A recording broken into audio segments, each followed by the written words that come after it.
The Enchiridion, Epictetus's Manual for Living, a Stoic handbook on discipline, focus, acceptance, and inner. Ancient Greek Philosophy for Modern Men, Leaders, and Self-Mastery by Aurelian Hart. Introduction. In a small, dusty room in the city of Nicopolis, Greece, a young man named Arion sits very still. It is the year 108 AD. The air smells like salt from the nearby sea and the dry scent of old stone. Arion holds a reed pen made from a sharpened stalk. His fingers are stained with dark, thick ink that has soaked into the cracks of his skin. On the table in front of him is a roll of papyrus. This paper is rough and yellow, made from sliced plants glued together.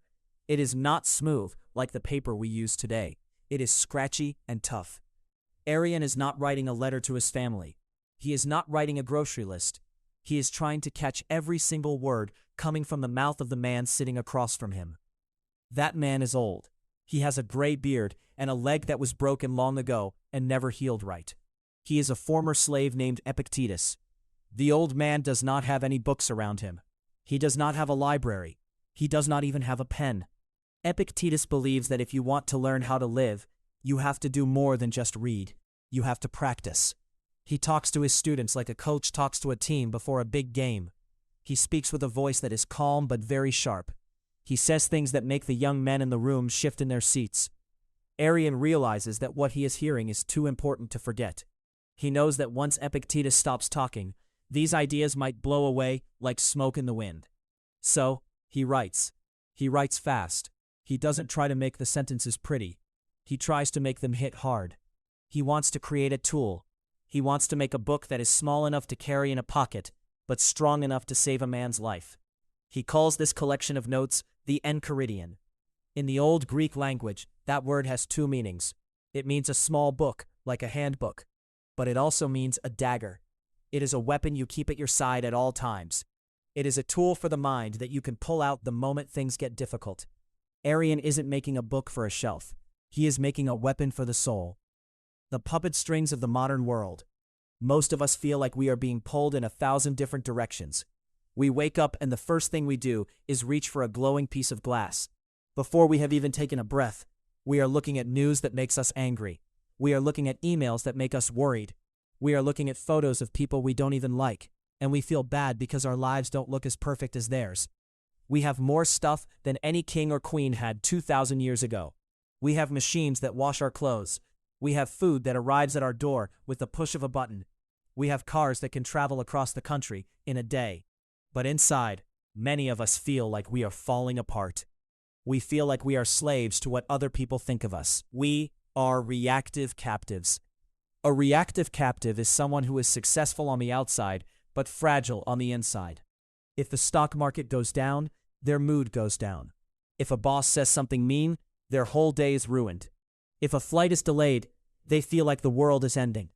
They are like a boat with no rudder. They go wherever the waves push them. They have all the technology in the world, but they don't have control over their own minds. This way of living is exhausting. It leads to a feeling of constant dread. Some people call it the Sunday scaries. It is that heavy feeling in your stomach on a Sunday night, because you know the work week is coming. You worry about things you can't change. You try to control people who don't want to be controlled. You spend your energy fighting the weather, the traffic, and the opinions of strangers on the internet. It is like trying to stop the rain with your bare hands.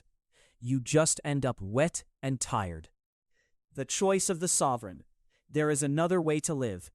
This book is about becoming an internal sovereign. A sovereign is a ruler. To be an internal sovereign means you are the king or queen of your own inner world. It means that even if the world outside is messy and loud, the world inside you is quiet and strong. Epictetus taught that your happiness does not come from your job, your money, or how many people like you. It comes from one thing, your ability to choose how you think about what happens to you. He believed there is a wall of control. On one side of the wall are things you can't change, like the weather, the past, and what other people do. On the other side of the wall are things you can change, like your own thoughts and your own actions. When you learn how to stand behind that wall, everything changes. You stop being a puppet. You stop letting every little problem break your heart. You build what the old Stoics called an inner citadel. This is a mental fortress. It is a place where you can go to find peace even when a storm is raging outside. By the time you finish these pages, you will know how to build that fortress. You will know how to look at a disaster and not blink. You will know how to deal with people who are mean or unfair without losing your cool. You will learn how to focus on the work that actually moves the needle, instead of wasting your life on noise. You won't just be surviving your life, you will be leading it. This isn't just a theory. This is a system that has been tested in the hardest places on Earth. It was used by an emperor who ruled the known world. It was used by a soldier who was tortured in a dark prison for 7 years. It was used by a slave who found more freedom in his mind than his masters had in their palaces. If it worked for them, it can work for you. The man in the glass office. Julian Vance is sitting in a very expensive chair. It is 3:14 in the morning. He is on the 44th floor of a tall building in the middle of Chicago. Outside the window, the city lights look like tiny glowing embers. Usually, Julian loves this view. It makes him feel like he has made it. But tonight, the view just makes him feel lonely. Julian is 42 years old. He is the chief operating officer of a company that moves goods all over the world. He is very good at his job. He is smart, he works harder than anyone else, and he cares about his team. But lately, Julian feels like he is drowning. There are problems with the supply chain. Ships are stuck in the ocean. The board of directors is angry. They are sending him emails at midnight, asking why the numbers aren't higher. Julian feels every one of those emails like a punch to the gut. When he is at home, he sits at the dinner table with his wife, Sarah, and his 2 kids, Leo and Mia. He sees them talking. He sees them laughing. But he isn't really there. He is thinking about a spreadsheet. He is thinking about a phone call he has to make. He is catastrophizing, which is a fancy way of saying he is imagining the absolute worst thing that could happen and treating it like it has already happened. Julian believes a lie. He believes that if he stops worrying, everything will fall apart. He thinks his stress is the fuel that keeps the company running. He thinks that being a good leader means carrying the weight of the whole world on his shoulders. But the weight is starting to crush him. He has a tight feeling in his chest that won't go away. He hasn't slept through the night in months. In the quiet of his kitchen at 2 in the morning, Julian wonders how he got here. He has the house, he has the title, he has the respect of his peers, but he feels like a prisoner. He is waiting for permission from the world to be happy. He is waiting for the ships to arrive, for the board to be happy, and for the emails to stop. But they never stop. Julian is a reactive captive. He is professionally successful, but internally fragile. He is about to discover an old book he bought in college and tucked away behind some business journals. It is a small book. It is a handbook, and it is about to show him that the only person who can set him free is himself. The Great Chain of Wisdom. We are going to follow Julian as he learns to apply the lessons of Epictetus to his modern life. But he is not the only person we will meet. We are going to look at the lives of people who use these same rules to do incredible things. We will spend time with Marcus Aurelius. He was the emperor of Rome. He had more power than almost anyone in history. He could have anything he wanted, yet he spent his nights in a cold tent on the edge of a war zone, writing notes to himself about how to be a better person. He didn't use his power to get more things. He used his power to stay calm while a plague was killing his people and his friends were betraying him. We will also follow the story of James Stockdale. He was a Navy pilot during the Vietnam War. In 1965, his plane was shot down.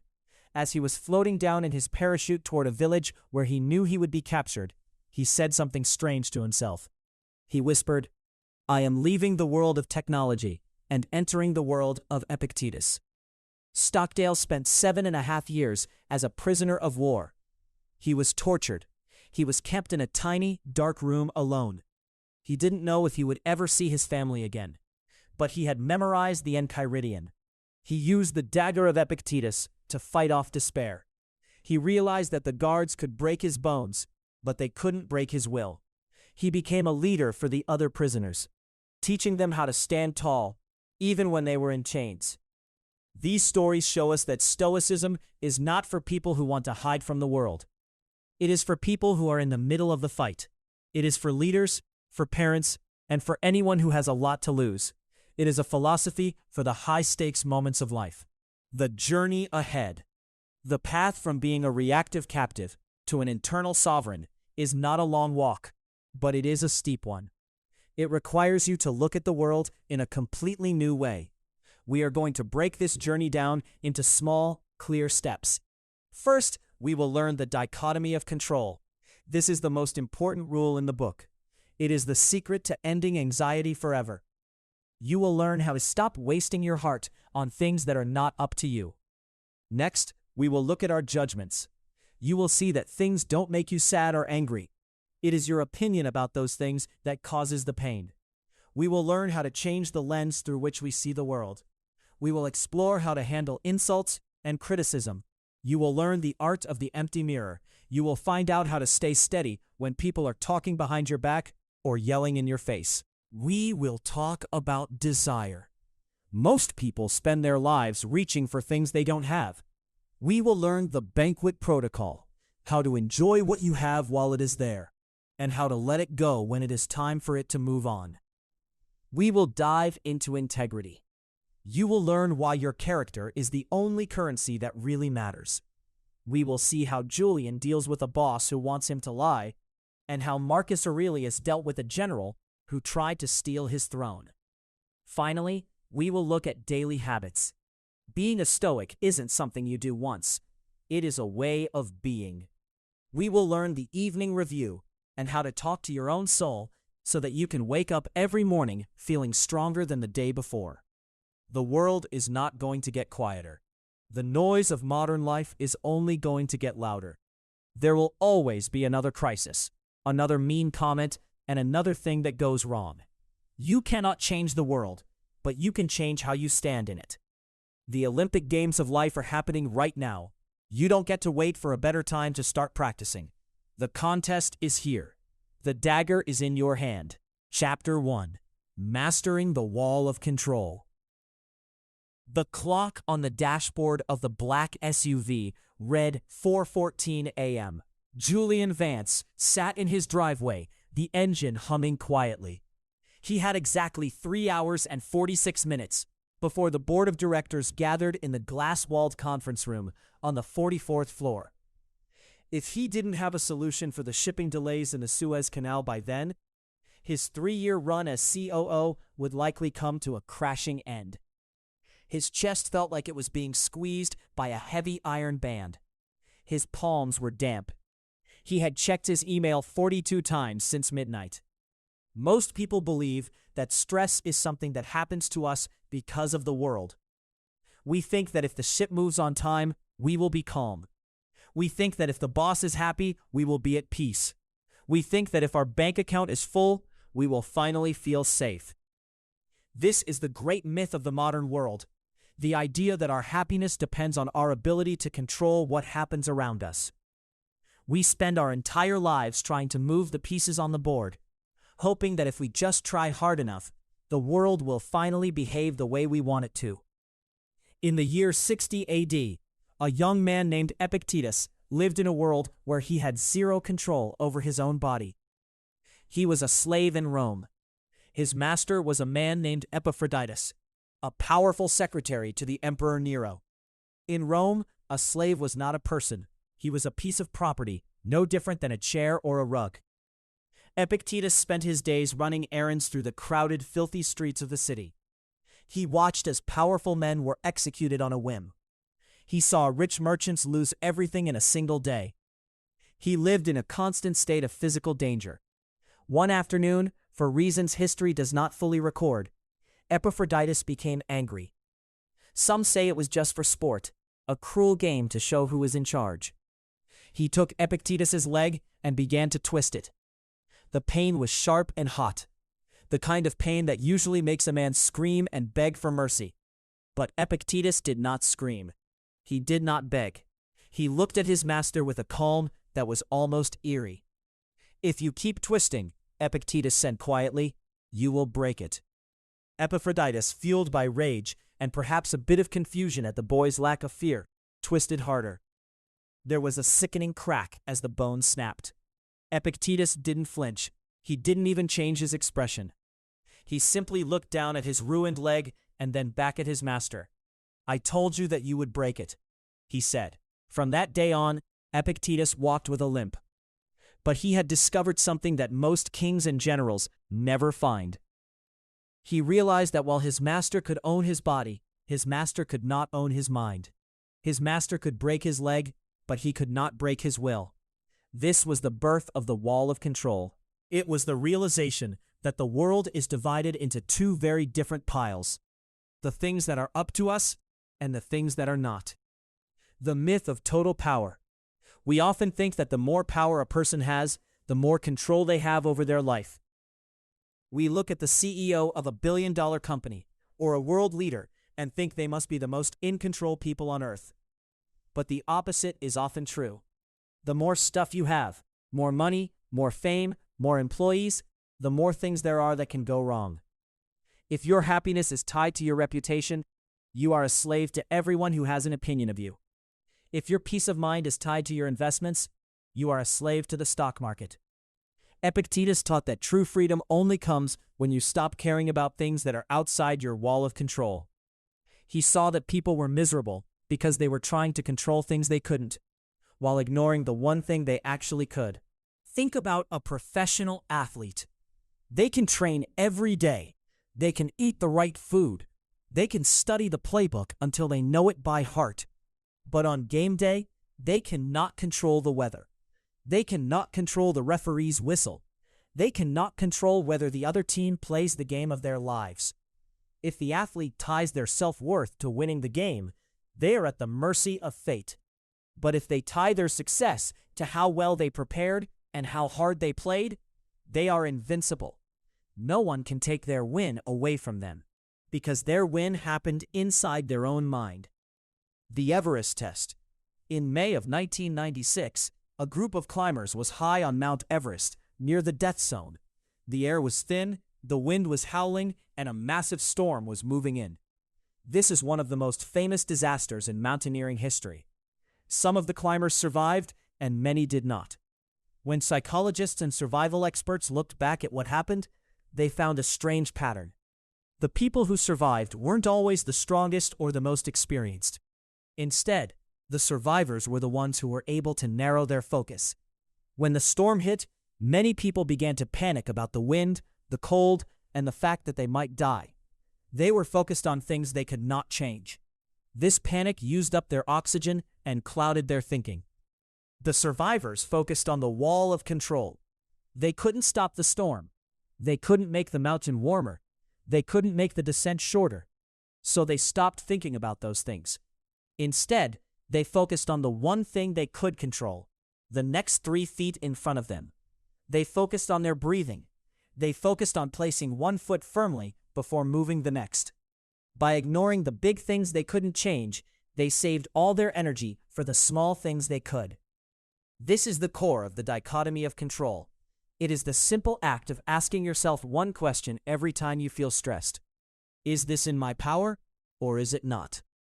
Inside and outside the wall. To master your life, you have to be honest about what belongs on which side of the wall. Epictetus was very clear about this list. If you get it wrong, you will spend your life frustrated and anxious. What is not in your power? Your body. It can get sick or injured no matter what you do. Your property. It can be stolen, burned, or lost in a market crash. Your reputation. Other people decide what to think of you. Your job title. A boss or a board of directors can take it away. The weather, the traffic, and the past. What is in your power? Your opinions, what you believe to be true. Your intentions, what you aim to do. Your desires, what you want. Your aversions, what you want to avoid. Your own actions and reactions. Most of us live our lives backwards. We spend 90% of our energy trying to fix our reputation or our property. and almost no energy fixing our opinions or our reactions. We are like a person standing in the rain, screaming at the clouds to stop being wet. It doesn't stop the rain, it just makes the person miserable. The Stoic approach is different. The Stoic stands in the rain and says, "It is raining. That is not in my power. But I can choose to walk to shelter, or I can choose to enjoy the feeling of the water on my skin. Either way, my mind remains dry." The science of the inner citadel. Modern psychology has a name for this. They call it the locus of control. In 1966, a psychologist named Julian Rotter published a study showing that people fall into two groups. People with an external locus of control believe that life happens to them. They blame their luck, their parents, their boss, or the government for their problems. Because they feel they have no power, they are more likely to suffer from depression and chronic anxiety. They are the reactive captives of the world. People with an internal locus of control believe that they are responsible for their own lives.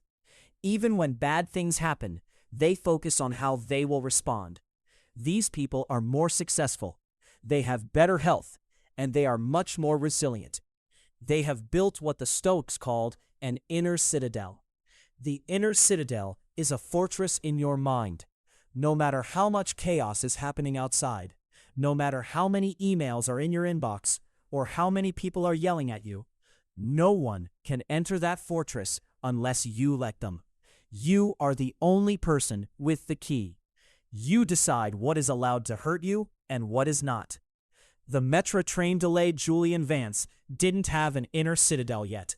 He was still a captive of his own stress. After he left his driveway, he found himself sitting on the Chicago Metro train.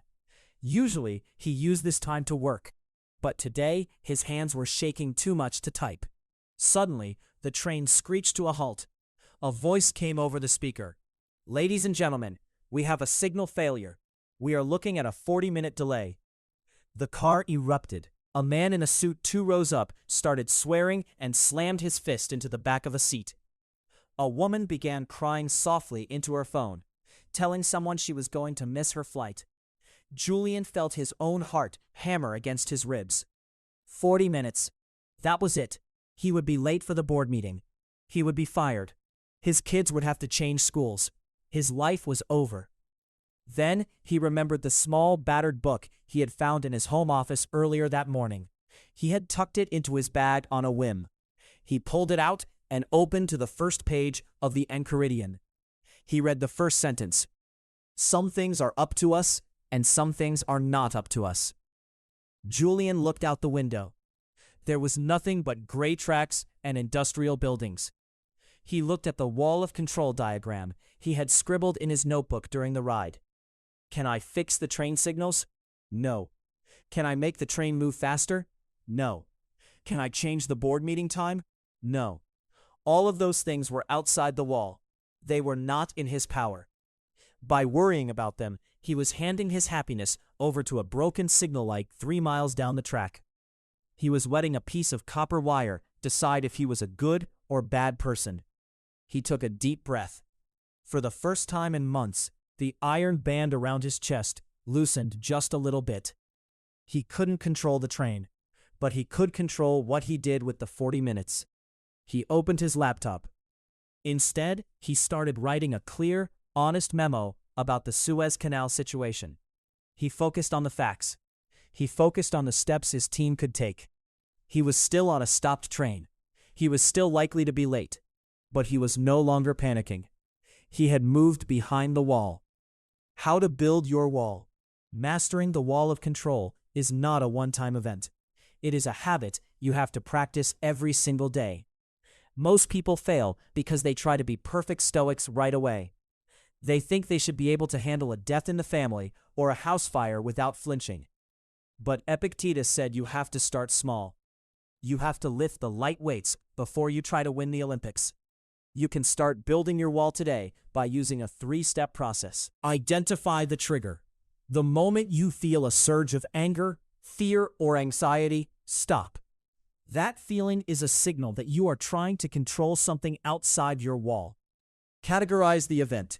Ask yourself, Is this in my power? Be very strict.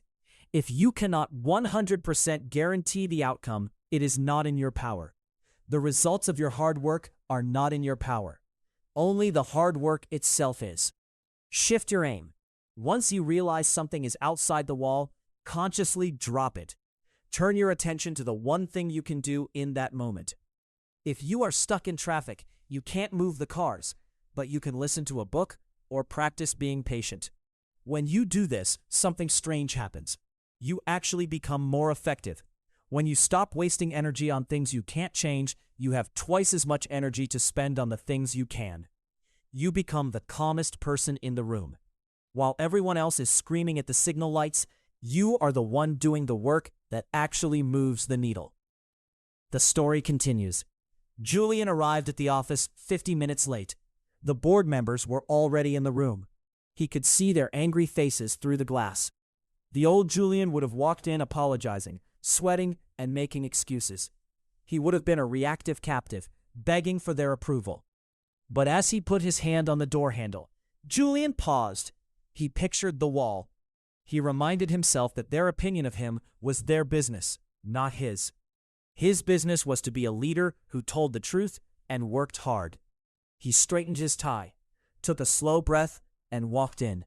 He didn't apologize for the train. He walked to the front of the room, opened his laptop, and began to speak. He didn't know if he would have a job by 5 o'clock. But for the first time in his career, he realized that he didn't need the job to be at peace. He had his inner citadel, and that was something the board could never vote away. The board members looked at each other, surprised by his calm. The room was still tense, and the crisis was still real, but the wall of control was standing firm. Julian's journey was just beginning, and the hardest tests were yet to come. But he had learned the most important lesson of all. The door to his freedom had been unlocked the whole time. He just had to stop trying to kick it down and learn how to turn the handle. Chapter 2. The Dichotomy of Power. What you own versus what you don't. Imagine a man named Mark. Mark is 45 years old and just got the job of his dreams.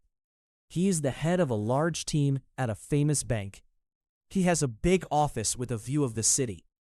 He has a car that costs more than most people make in a year. On paper, Mark is the boss. He has power. But if you watched Mark for a single day, you would see a different story. Mark wakes up at 4 in the morning because his heart is racing. He checks his phone before he even kisses his wife. He sees an email from a client who is unhappy. Suddenly, Mark's mood is ruined. His day is dark before the sun even comes up. At the office, Mark spends his time trying to make everyone like him. If a worker looks grumpy, Mark worries he's a bad leader. If the stock market goes down, Mark feels like a failure. He has thousands of people working for him, but he is a slave to their opinions. He has a lot of money, but he is a prisoner of his own fear. Mark thinks he owns his life, but his life actually owns him.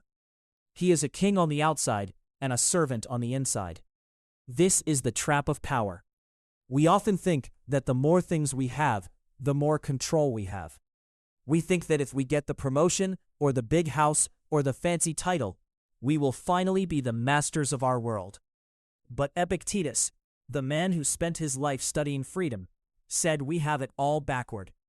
He taught that most of what we call power is actually a heavy chain. The emperor in the mud. In the year 175 AD, the most powerful man in the world was sitting in a cold, wet tent. His name was Marcus Aurelius. He was the emperor of Rome. He didn't have a view of a city. He had a view of a muddy river called the Danube. He wasn't there for a vacation. He was there because tribes were trying to invade his borders. Marcus was old and his body hurt.